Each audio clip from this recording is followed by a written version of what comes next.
No meu escritório a gente usa um programa exclusivo para simulação e cálculo de projetos de iluminação. Esse programa gera imagens que, apesar de não serem tão fotorrealísticas quanto programas de geração de imagem, como o V-Ray, por exemplo, ele é totalmente realista do ponto de vista da iluminação, porque ele foi desenvolvido justamente para isso, e ele usa curvas de distribuição luminosa dos fabricantes. A gente usa esse programa para garantir que o nosso nível de acerto se torne mais alto do que já era, no sentido de atender as quantidades de luz adequadas para cada ambiente, para cada atividade, enfim. A gente usa esse programa também justamente porque, por conta dele gerar essas imagens, e a gente usa justamente essas imagens para mostrar ao arquiteto e ao cliente, para que facilite o entendimento deles sobre os efeitos de iluminação que estão sendo sugeridos, né? Porque quando a gente entrega uma planta de iluminação, a gente entrega também, só que na planta, uma planta de iluminação é uma planta de arquitetura, que tem símbolos que representam alguma coisa, né? Então, o cliente vê círculos e triângulos e quadrados que representam luminárias. E ele não tem como imaginar o que é aquele símbolo, o que é aquela luminária que está naquele lugar daquele símbolo vai gerar de efeito visual. Então, até no sentido de atender o cliente melhor, isso aqui é o que você vai receber. É isso aqui? Ah, adorei. Ou, não gostei, pode mudar isso? Ok. Ao longo do processo, ao longo do estudo para desenvolvimento do projeto, uma das etapas prevê justamente a renderização, onde eu apresento para o cliente o 3D do próprio software de iluminação, então é um 3D simples, para que ele entenda a distribuição de luz nos ambientes. Junto com o 3D, eu procuro incluir nesse relatório também um gráfico de cores falsas, e é incrível como uma coisa tão técnica acaba sendo rapidamente compreendida pelo usuário, pelo cliente, e é bem interessante o feedback que eu tenho disso, é que eles próprios fazem uma análise de distribuição de luz a partir do material que nós entregamos. Também uma tabela de iluminâncias que o próprio software oferece. Eu necessariamente não entrego renders, não mostro renders em todas as apresentações. Eu costumo fazer, quando as reuniões são presenciais, a apresentação diretamente no computador, e eu vou mostrando imagens referenciais com as intenções, dos efeitos, né, pretendidos nesses projetos, porque eu entendo que é uma maneira do cliente compreender melhor o que a gente está buscando. E sempre que possível, além de mostrar essas referências visuais, eu gosto de levar os clientes em algum local, em algum ambiente que tenha os efeitos parecidos ou próximos do que se pretende, porque a compreensão fica melhor desse projeto, dessas intenções, e a gente consegue chegar de uma melhor maneira no que o cliente está esperando. Claro que existem projetos, sim, que a gente tem necessidade de uma renderização, tem necessidade de outros materiais, de outras formas de apoio a essas apresentações, mas eu não acho que seja algo indispensável em todos os projetos, para todos os clientes. Eu acho que a gente tem que se adaptar à realidade de cada um. A principal forma de apresentação, no meu caso, é um PowerPoint, tá?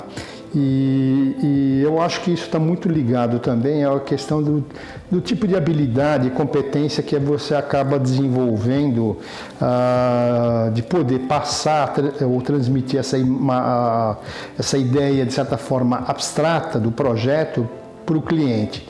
E é óbvio que cada cliente tem o seu perfil, né? O cliente particular tem ele, a mulher, enfim, quer dizer, um cara que é mais culto, outro menos culto, um tem mais habilidade visual de entender coisas, outro menos e coisa e tal. E depois você tem também projetos profissionais, empresas que geralmente aí são mais do que uma pessoa, mas também, antes de mais nada, são pessoas que formam, vamos dizer, essa constituição dessa comissão, dessa equipe da pessoa jurídica.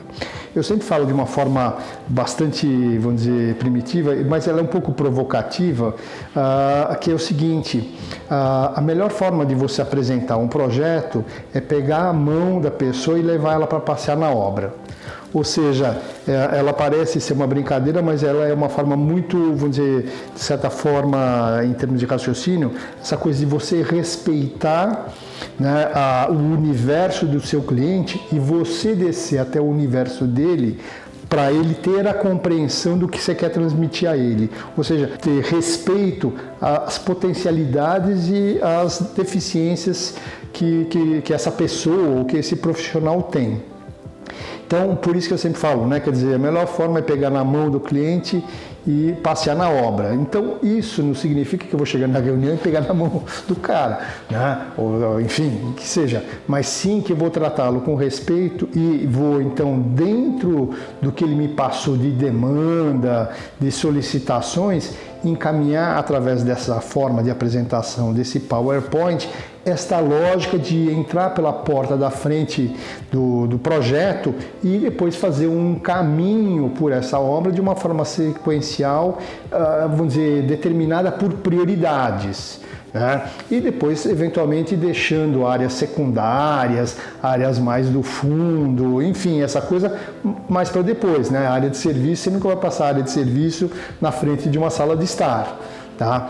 Então, vamos dizer, estabelecendo um raciocínio primitivo, é meio entrar no hall de entrada, depois na sala, né? A sala íntima, sala de jantar, depois você vai para o lavabo, depois você vai para os dormitórios, depois você vai para a cozinha e coisa e tal. Só que mesmo isso tem às vezes uma questão de interpretação, ou seja, de reavaliação em função das prioridades que o cliente lhe dá.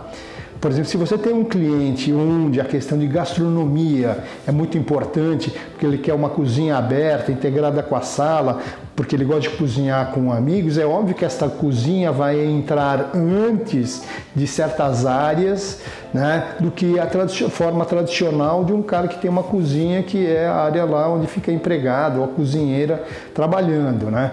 E isso significa muito essa importância de você saber escutar e saber avaliar o cliente e você fazer esta proposta considerando as demandas dele e óbvio que as potencialidades e as eventuais fraquezas que o cara tem.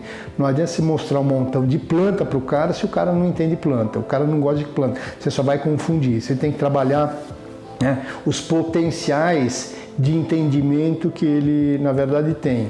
E é óbvio que então o que antecede ao projeto é você também saber entender e buscar entender o cliente. A outra responsabilidade que eu vejo é a questão muito preeminente de você ter um budget que não seja no início estabelecido, infelizmente, mas que você precisa apontar para o teu cliente qual é a sua proposta financeira dentro das suas ideias sugeridas. Isso tem que ser discutido junto ao incorporador, junto ao empreendedor, junto ao teu contratante, para que você não chegue no executivo, não chegue numa licitação e você tenha que retomar todo o projeto, todas as suas ideias, porque você extrapolou a expectativa financeira de investimento do teu cliente. Isso faz parte de todo um processo que nós devemos cada dia mais instituir na nossa profissão. Não adianta um projeto ser projetado, desenhado e não ser execuível, executado. Ele tem sim que pensar, o light designer tem que pensar na responsabilidade da execução. Ele tem que pensar se aquilo que ele está propondo é viável, é factível. Isso é a nossa responsabilidade.